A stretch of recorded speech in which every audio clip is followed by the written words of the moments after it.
reality of a tomb being sealed. The sound echoes through the corridor like thunder, and in the darkness ahead, something answers with a roar that shakes dust from the ceiling. The Minotaur knows they have arrived. The hunt has begun.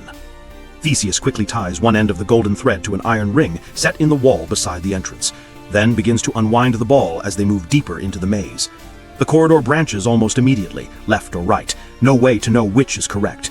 He chooses left, marking the decision in his mind, beginning to build a mental map even as the thread builds a physical one. The labyrinth is unlike anything the Athenians have ever seen.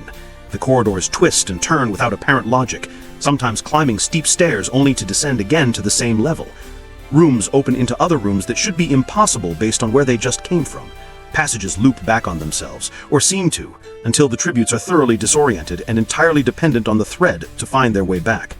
The walls are carved with images that seem to move in the flickering light of Theseus' torch. Bulls dancing, humans transforming, scenes of violence and ecstasy that blur together until it's impossible to tell which is which.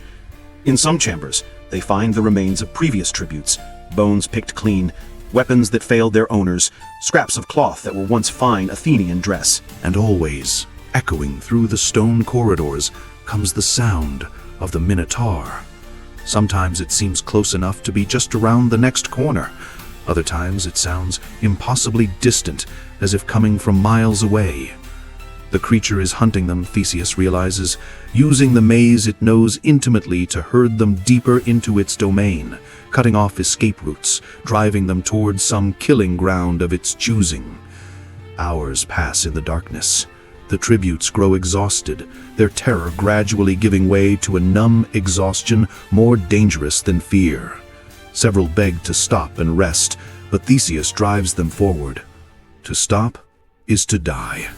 They must keep moving, must use these hours when the Minotaur is still playing with them to penetrate deeper into the labyrinth, to reach its heart before it decides to end the game. Finally, as the golden thread grows thin and they must be near the labyrinth's center, they enter a chamber larger than any they have yet encountered. The ceiling soars overhead, lost in darkness beyond the reach of their torchlight. The walls are carved with a spiral pattern that makes the eyes ache to follow it. And in the center of the chamber, arranged in a circle like the petals of some terrible flower, lie the bones of hundreds of victims. This is the Minotaur's lair.